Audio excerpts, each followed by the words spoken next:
girlies, welcome back to my channel. So I'm actually going to a private men's event at Hermes today, so I'm just going to do a quick little get ready with me, show you guys what I'm wearing, and I'll take as much footage as I can inside the event. Don't really know how much footage I actually can get, but I will try to do my best in getting as much eye candy for you guys as possible. So I'm having really bad allergies right now, which is terrible because I really don't want that to like ruin my event for me, and I've just kind of overall had a really tiring and busy week at work this week, so you can kind of see my skin isn't looking the best or the most radiant or anything like that, but I just wanted to show you what products I use.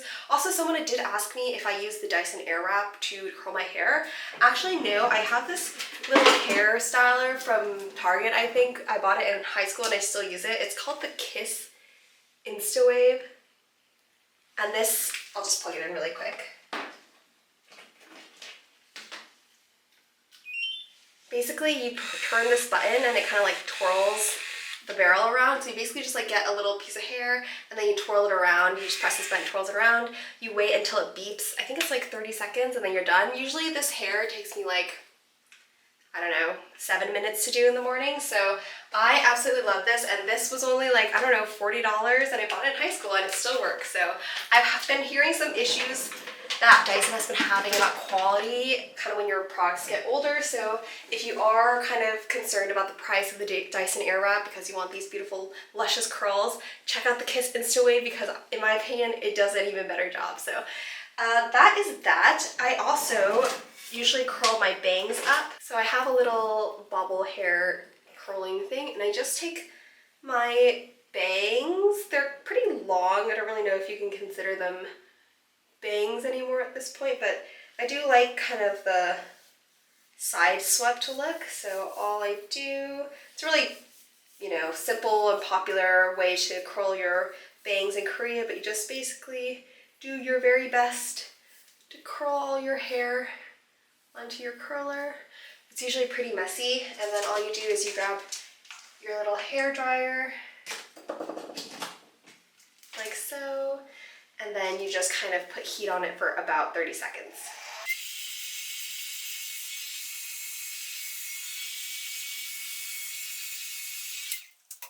And then I actually just leave it in my hair while I do my makeup, so I'm just going to be looking like this the entire time. I did just cleanse my face. I use all my products for like skincare and cleansing is from Solhasu, which is a really popular skincare brand in Korea. This white ginseng radiance mask is so wonderful. It does have a little bit of exfoliation factors inside of it, so there's like these little beads that kind of like rub into your skin. If your skin is sensitive to that, they have plenty of masks that don't have that as well, and I feel like it does a really, really good job of cleansing the skin.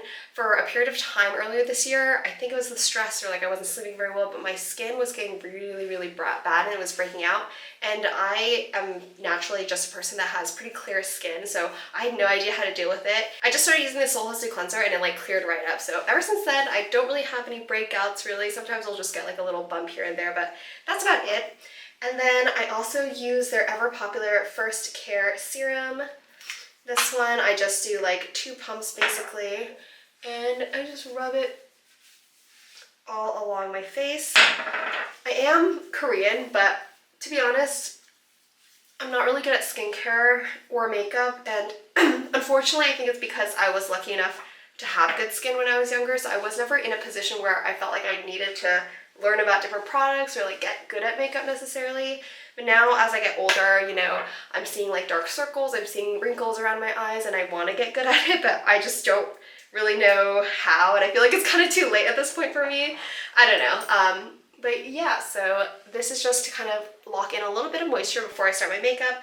And then lastly, I just put this around my eyes and kind of some areas that have a little bit of wrinkles. A Solhasu firming cream, so it's not like super strong or anything. So usually what I do is I just take a little bit at the edge of my finger, and then I usually mainly rub it around here where I have really bad smile lines, and then around my eyes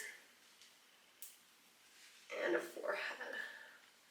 I feel like these areas particularly dry out and they kind of oxidize as the day goes on, and so my makeup kind of cakes in those areas, and so I feel like having a little bit of extra moisture in those areas does help keeping my makeup just looking a little bit more even across the day. Okay, but the skincare part is all done, so now I'm going to start right into my makeup.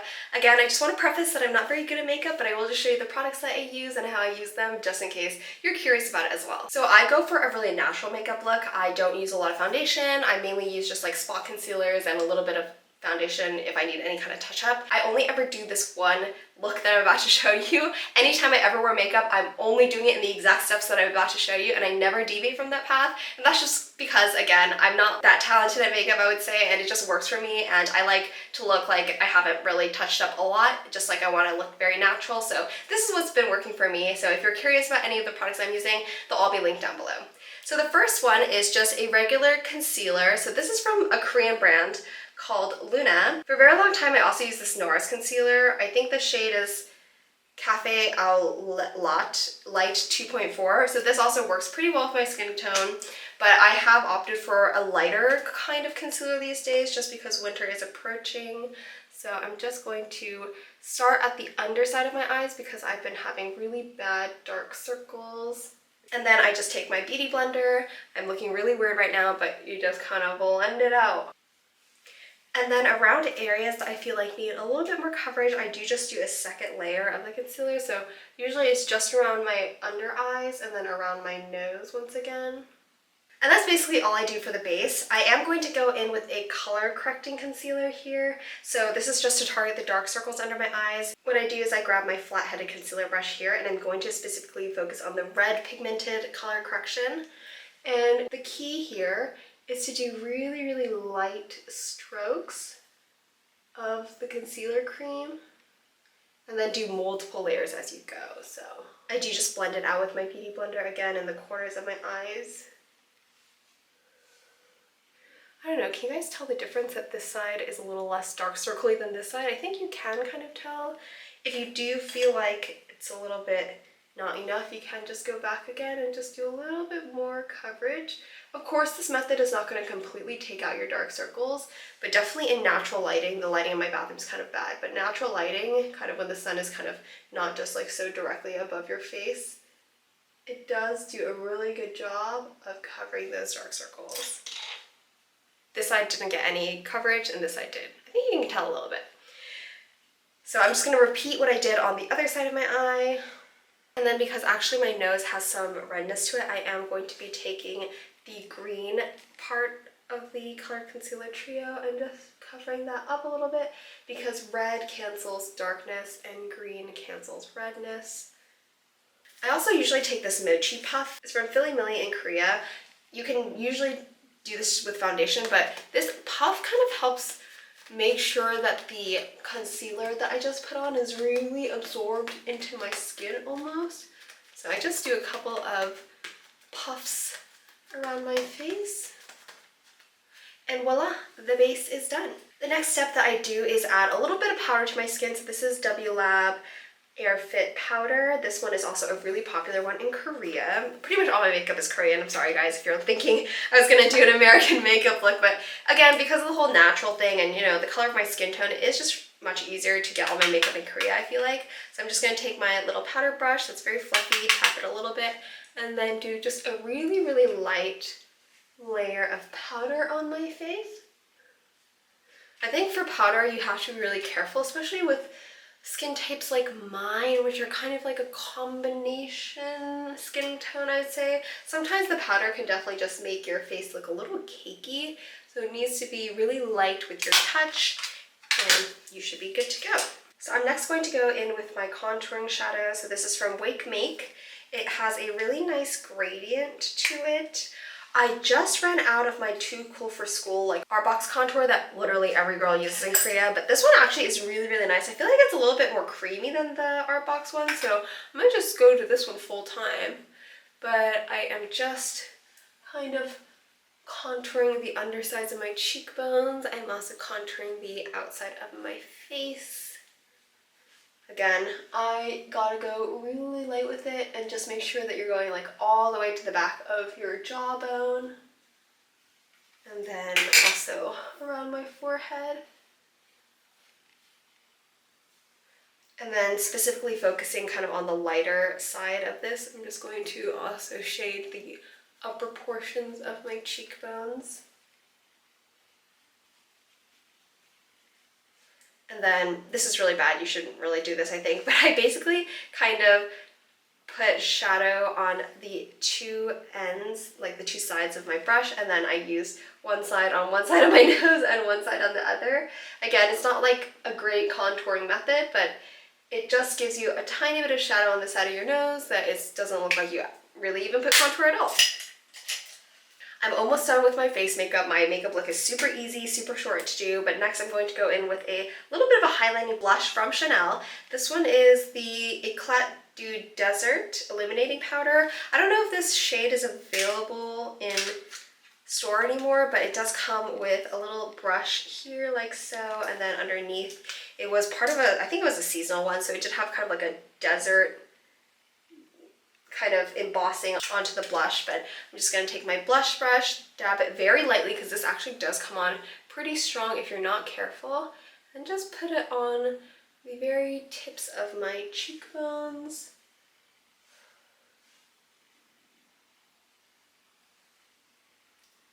Okay, and then also I kind of like to bridge it with a little bit on my nose.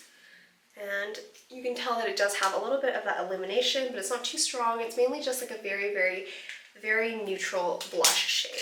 And then the absolute thing that I do for my face is just add a little bit of highlighter. So this is the Benefit Cookie highlighting powder. See here. It's just like a very kind of champagne pink color. Again, using that same brush, really, I'm just gonna kind of elongate this end of my cheekbone. And then also my nose, a little bit under my eyebrows, and a little bit just on my forehead, but not too much. Ooh, kind of got a little crazy there. I do occasionally put brow gel in because my brows are naturally kind of filled in and thick. I don't usually wear it. This is just from Benefit Brow Cosmetics, and I think it is their 3.5 shade. It's some kind of brown shade, but I will just add a tiny bit of this here. And then I'm finally going to add my lips. I'm gonna go again for just a very natural look. So this is a Dior lip, I believe this is Dior Addict Lip Maximizer in the shade 9. And this one is a very, very pretty nudie pink.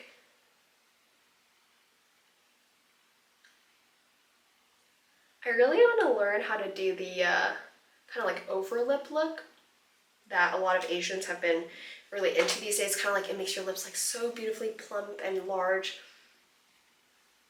I have no idea how to do that though. I think I kind of watched a video and it was a lot of kind of using your finger to shade things out. And I tried once at home and it didn't look good, so now I'm kind of scared to try again. But I will just take this Chanel lip pencil. So this is in Beige Natural Longwear Lip Pencil from Chanel. And I just usually outline the very top of my lip a little bit.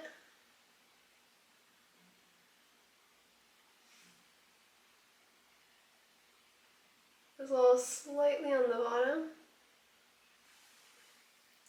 So I'm going to focus a little bit on my eyes right now. I don't put any eyeliner or mascara on these days because I did just get some Lashify lash extensions that I have been loving. But before I do that, I am going to do a little bit of egg yolk high contouring. So if you don't know what egg yolk high is, it's like the Korean word for like fat under your eyes. And Koreans and Asians love to kind of contour this area, like this fat under your eyes, because they think it makes them look really, really cute.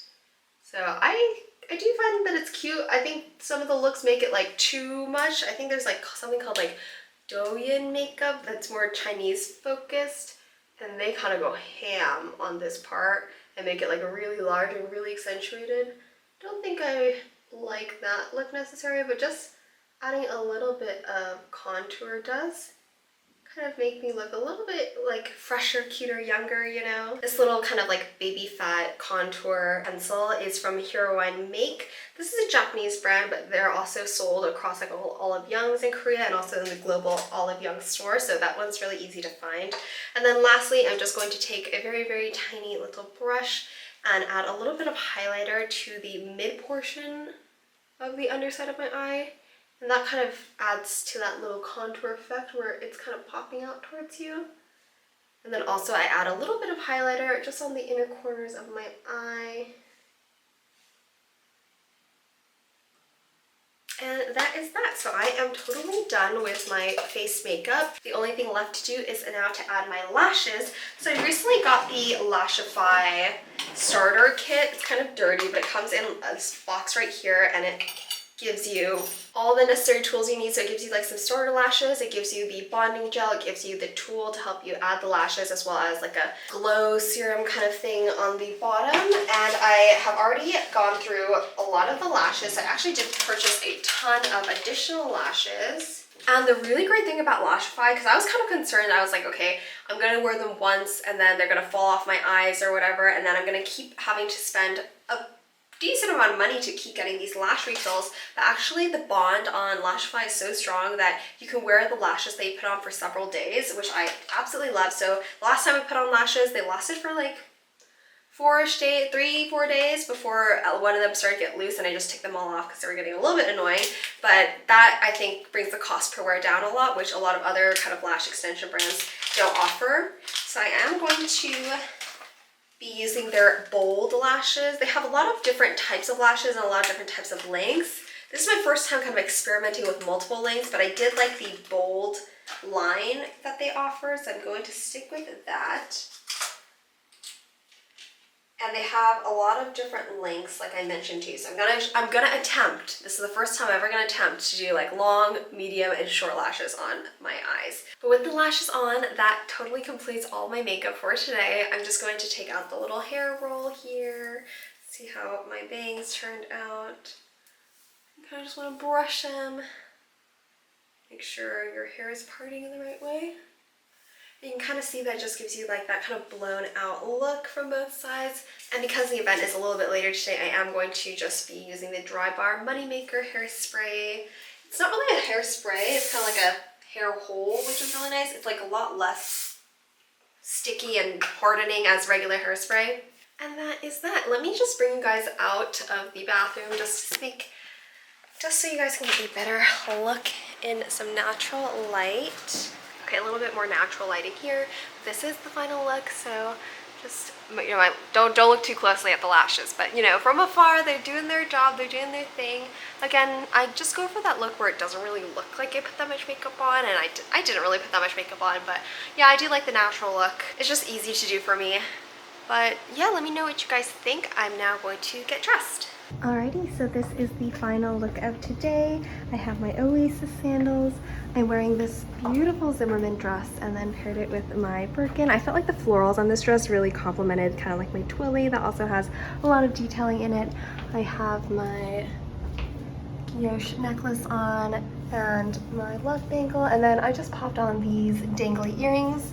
Those are actually rose gold, but I feel like you can't really tell the color clash, so I think they really went well, and I think the dangly earrings are just perfect for special occasions. So this is the final look. I will update you guys once I'm in the store. Hi girlies, so the private event is over. It's been a couple days now, and I just wanted to do a little bit of recap of how the event went because, oh my gosh, was it so fun. So this was actually the Men's Universe event at my local boutique, and so what they did was that they set aside time from 5 to 7 p.m. after the boutique had closed, and then invited clientele to come to the store after hours and enjoy some special displays, enjoy cocktail hour, and just have a really great time with your essay. So I think according to my essay, each essay was allowed to bring 3 people, like 3 of their clients. So me and my boyfriend were 2 of them, of his clients, and then there was a 3rd one, and there was also valet for parking, so it was really easy to just get in and out of the store. So we got there around 5, we entered, and we were immediately greeted with a glass of sparkling or still water, and my essay was there to greet me as well, and so we just kind of caught up and we're like, okay, so what do I do? Like, this is my first private event that I've ever been to, and the first floor was kind of just looked like the regular store as it would on any regular day. So I said, okay, let's go upstairs and we'll kind of see what the fun is. And so going upstairs is where they they had a lot of the display pieces available. So I tried to take some pictures. I didn't want to be too, you know, kind of like with my phone out taking pictures of everything, because obviously people want their privacy there and I wanted to respect that. So I just tried to take pictures of some of the displays. So I will put pictures as I talk of anything that I did end up taking a picture of, but there were some beautiful men's pieces. So there was like a lot of hack Birkins available. One of them was like a very cool rock star kind of chain edgy hack Birkin, and there were a couple others. There were a ton of male ready-to-wear pieces as well as shoes available. And also the special thing about the men's ready-to-wear event was that it also coincided with some shoe special orders. So it was actually an exotic special order shoe event as well. So they brought out swatches of just Croc, about all the different types of Crocs. So you could get matte Croc, Himalayan Croc, shiny Croc, tons and tons and tons of different types of styles. And then they also had a list of all the types of shoes that you could customize. So it was a lot of variety. They of course had the Oasis Ariane's Shipra sandals. They also had some of the heeled sandals, like the Glamour sandals, I believe, and like the Santorini sandals and some other sandals, and they also had boots. And so they had a ton of pieces that you could end up customizing for shoes. Personally, for me, I thought that some of the Croc swatches were beautiful, particularly the matte blue CL color was absolutely beautiful, but I just don't feel comfortable spending that much money on my shoes at this current moment, so I did pass up on it. Maybe way down the line we can revisit, but right now I'm not like a huge fan of Croc or alligator, so I didn't feel any need to add anything like that to my collection. But going on back to the event and how it was going, so there were a ton of people just mingling. The store didn't ever feel crowded because you could only bring 3 per SA, and I think a lot of people ended up maybe not making it either, so it was just like a very decent capacity. I never felt like I bumped into anybody, and everybody that I talked to was so friendly, and it was so cool actually seeing the types of clientele that come to these private events. So what kind of bags were they carrying? What kind of people were they? How was it like to converse with these kind of people? And so I saw so many special bags. I saw vintage bags, I saw the new Birkin 20, I saw like a mini Kelly shiny black Croc with diamonds, and it was incredible, like the amount of wealth in that room, honestly, and the style choice that everybody was making was so fun to see. And there was also a cocktail bar set up, so we got some of the special like Hermes gin cocktail that they had specifically made for us, and it was strong, guys. I don't know if the intent was for it to be strong, so we all get kind of like a little bit tipsy, and you know, the purchases come a little bit easier, but the alcohol was definitely good. I had a lot of champagne and it was absolutely wonderful. So I brought my boyfriend to the event because of course it was the Men's Universe event, and he wasn't too interested in looking at the ready-to-wear or the bags or the shoes or anything like that. He was actually very interested in looking at some of the watch pieces that Hermes carries. So a lot of fashion houses have been kind of upping their watch game, so LVMH stands out as one of them, as well as Hermes. I believe they recently bought a 25% stake in a company that works really closely with really renowned watch companies as well, such as AP, and so they are starting to make some timepieces with movements made in-house, which includes their Slim Day Hermes line watches. So at the event, we were really lucky that the watch expert of kind of like the Northern California or Northern US region was there to answer all of our questions about watches and show us some very special pieces. So we saw all the pieces that Matthew was very interested in, and particularly he was really interested in this watch right here, which is a skeleton watch. So the skeleton basically means that you can see kind of like the internal workings and the complexities of the watch movements inside from the face of the watch, and it was an absolutely beautiful piece. And of course, Hermes is not really a brand that maybe you think about when you're going to for watches, but I think, according to my boyfriend, they are making a lot of really cool in-house designs, and they're really trying to increase their presence in the watch field, and I think it is really cool that he's interested in learning more about them and obtaining some of their pieces before maybe it becomes a little bit more mainstream in the future. So we first started off by looking at all those beautiful watches, and there were so many beautiful watches. I personally have a Cape Cod watch, which I love, and he was very excited about the skeleton, but we looked at it and we said, okay, let's just think about it while we kind of walk around the event, because the watch retails for a little under $24,000. It is not a cheap watch at all, but it is extremely beautiful. So we just wanted to mingle a little bit, drink a little bit more alcohol, and see a little bit more there was to offer at the event. So we walked around a little bit, we looked at the exotic shoes. Again, like I said, I didn't really want any of the exotic shoes. So then we went downstairs and my essay was inquiring about if there was any bags that I was interested in, and I've been really on the fence of whether or not I wanted a Picotin 18 or a mini Lindy. I think I do not really like the Lindy style, to be quite frank with you guys. If there's any Lindy lovers of the world out there, please let me know what is so attractive about the bag, because to me it seems just a little bit too annoying to kind of get in and out of the bag with like the two zippers, and then it also sits a little bit squarely on your body. So I personally don't see the appeal as of right now, but maybe that's just because I don't own one myself. So I would love to hear your guys' opinions about the Lindy or the mini Lindy in general. But my essay is also aware that I do have an interest in Ostrich, so he did pull out this beautiful Picotin 18 in Gruyere, I think it's Gruyere in Ostrich, and it was so beautiful. I really, really liked the gray. It was a dark gray, and the Ostrich wears really well, and it is a little bit more of a structured leather than the classic Clemence leather that usually Picotins come in, or Swift leather. So you could see that even though it was like pretty boxy, even if it relaxed a little, it wouldn't ever kind of collapse like a typical Picotin would. So that really attracted me. But I think personally, I wanted a kind of fun bag for my Picotin, so I wanted maybe a lighter color or even a pop of color, because I think I go for so many neutrals. You guys know all my bags are like all neutral colors, and I want a neutral Kelly coming up. So I ended up passing on that Picotin 18 because I think I do really want a lighter color or a more fun color for the Picotin, because I think it is just like a very cutesy bag, and I think if I got that kind of Ostrich dark gray color, it might be a little bit more mature than I'd like it to look for me. So I said, I'm gonna pass on this bag. Thank you so much for the offer, but I'm gonna think a little bit harder on the colors that I want, and I will let you know a little bit later. So passed on that. There were no really other bags being offered. I think obviously with the event going on and generally stock just being a little bit low, there wasn't anything to be offered to me at that time. But we went back upstairs, and I did want to look at a couple pieces of fine jewelry. So we looked around, and I did end up selecting a ring, which I will show you guys in just a little bit. And that was pretty much all the shopping that we were doing. We kept walking around, and of course we kept getting drinks.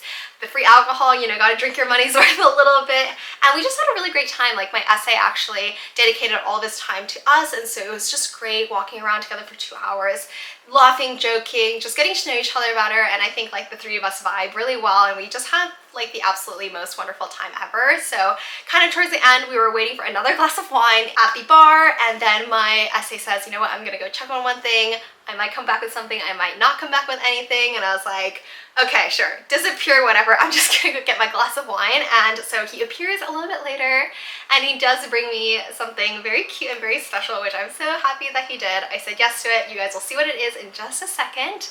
But then that was pretty much it. We checked out, we paid for the watch, we paid for the ring, and we paid for that extra little thing that he did end up offering me.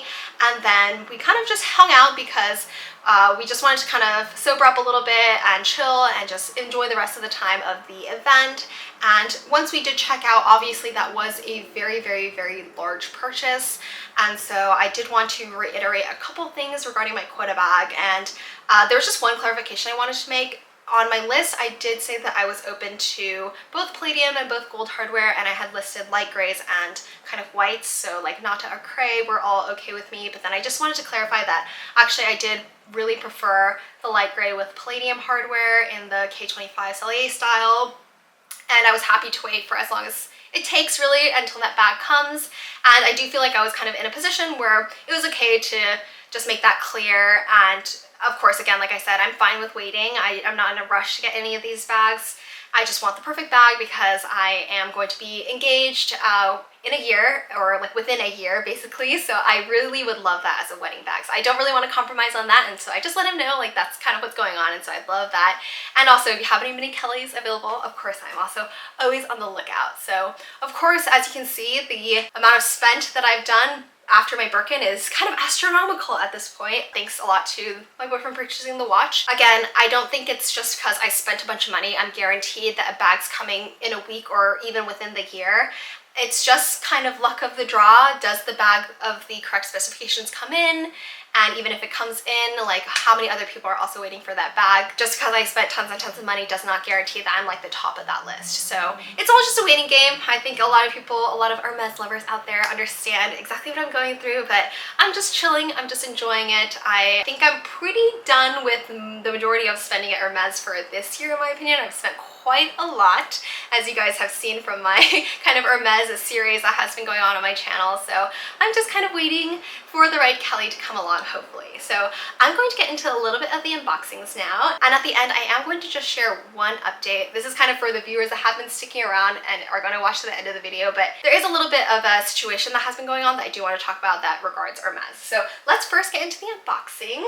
So this is the ring that I ended up purchasing, and if you guys have also been following me along on my channel, you know that I am a rose gold girly. I love my rose gold, I love my golds, but I think I just have been kind of focusing too heavily on that. And as I get older and also thinking about my engagement ring, because it will be in platinum, I do want to expand my white gold collection, because honestly right now I have almost like little to no white gold pieces. So I did end up getting just this very simple ring that's very daily, and I felt like it was a good place that I can kind of start to build my collection with. So it is one of their wedding bands, so it does come in this very, very pretty white leather box, and then inside I believe this is called the Ariane ring, and it is super, super simple. It does come in a pave version, which I tried and I did really love, but I do already have like a pave white gold band, so I felt like it was maybe too much for a daily piece. But you can see that it is just two white gold bands that are kind of merged together in the middle by like these three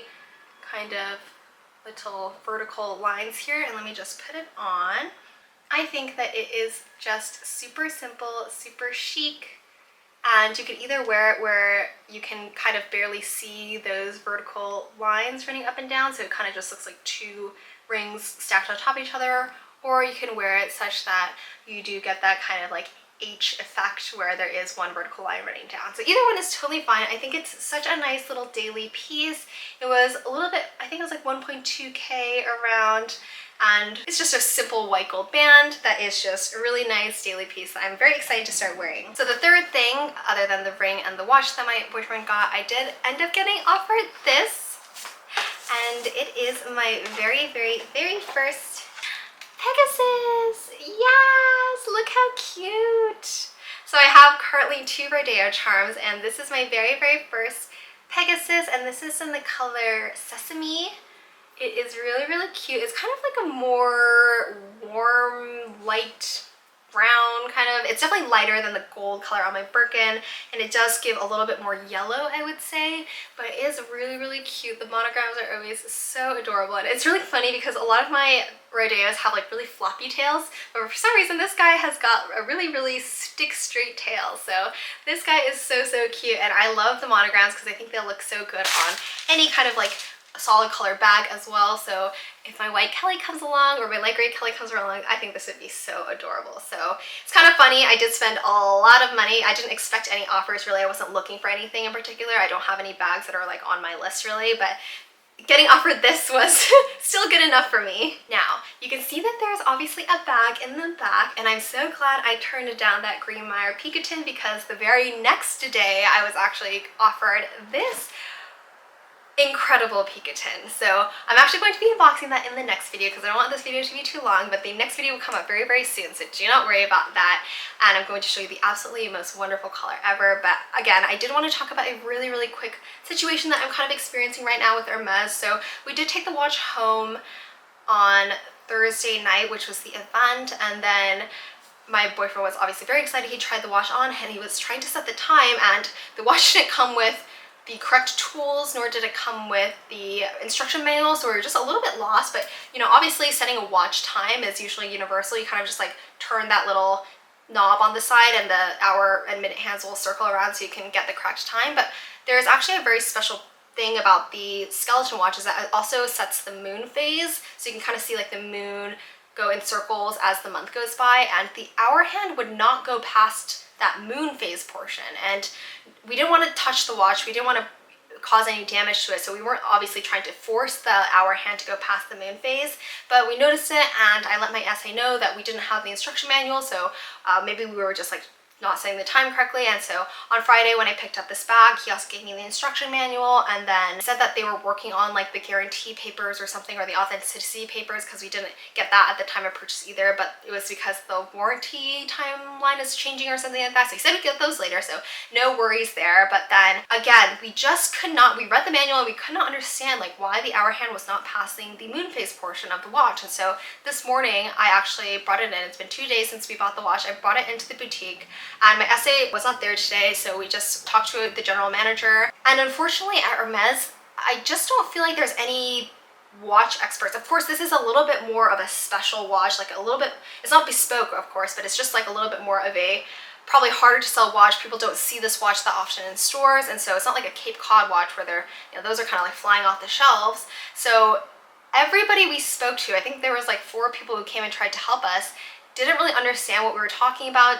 They weren't familiar with watches. They weren't totally familiar what could be wrong with the watch. Nobody really knew how to look at this watch in particular. And so the person that we were talking with at the event was the watch expert, but he had left because he doesn't live in the area. He just kind of like tours around to different Hermes locations. And so I wanted, like my goal was to just bring the watch in, let them know, and possibly exchange it for a new watch, because I personally don't want to buy a defective watch and then have it repaired, because I would rather just have the watch be working and be made to work and not buy a defective watch and then have to wait like 6 to 12 months for the watch to be fixed. But when we went in, they said the only thing that they could do was take the watch in for repair. They would not return the watch, nor could they exchange the watch at the time. So all they did was submit a repair request, and they said it could take anywhere from 6 months to 12 months turnaround time, because what they usually do is they'll kind of like look at it. I don't think anybody at that store knows anything about watches, so I doubt that they'll be able to solve the issue. But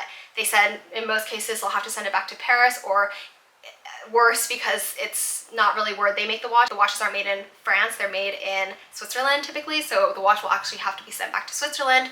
They'll have to look at it, they'll try to fix it, and if they deem that it's defective, maybe in the best case situation they'll just send us like a new version of the watch. In the worst case situation, they're going to try to repair it. But I was a little frustrated with the situation, definitely, because unfortunately when we bought the watch it was a little bit hectic, so they didn't give us a chance to actually look at the watch before they boxed it up. They just pulled the watch from the back, they boxed it up, and then we left with it. I think half the blame is obviously on us. Maybe we should have asked to see the watch and set the watch up in store, but we were obviously kind of drinking and we were also not thinking about it. And I think definitely no fault on my essay. It was just like hectic and nobody was thinking about it. And again, I think that watches aren't as popular to sell at Hermes, so a lot of people maybe just aren't aware of the usual proceedings that happen when you buy a watch. So we were unaware that the watch was defective when it came to us, and then we came and alerted Hermes very quickly after the situation happened that this is the situation, we have a defective watch, and they took it back, so we're glad. But the entire situation was just a little bit odd. I felt like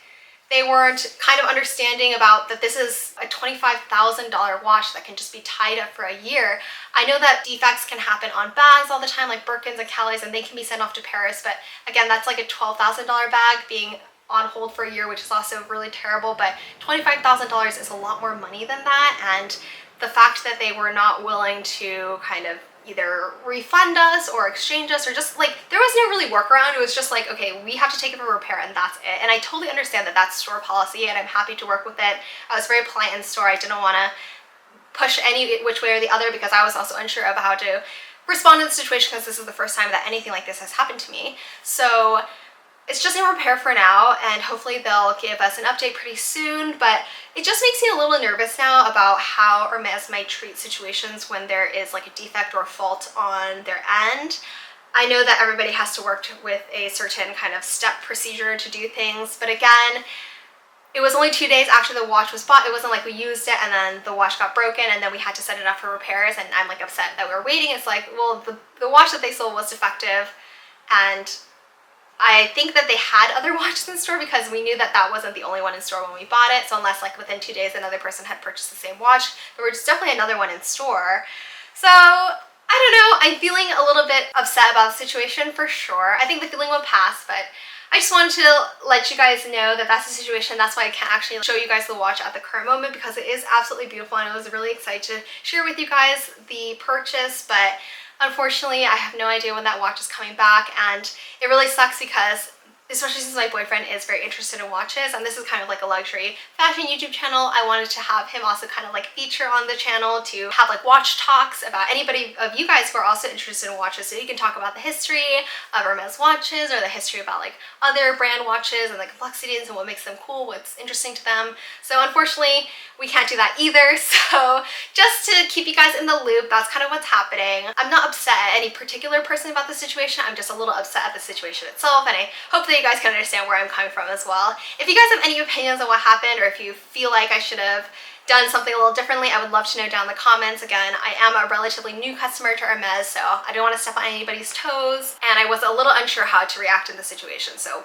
would love any advice that you guys have to offer. But that is it for today's video. I hope you guys enjoyed seeing my little experience at the Hermes private event, the Men's Universe event, and I hope you guys also enjoyed the 2 little unboxings that I was able to show you guys. I am right after this going to be filming this guy's unboxing, so I hope that you will definitely stay tuned for that video because it will be a very exciting one. But as always, thank you guys so much for watching. I will definitely see you in the next one. Bye!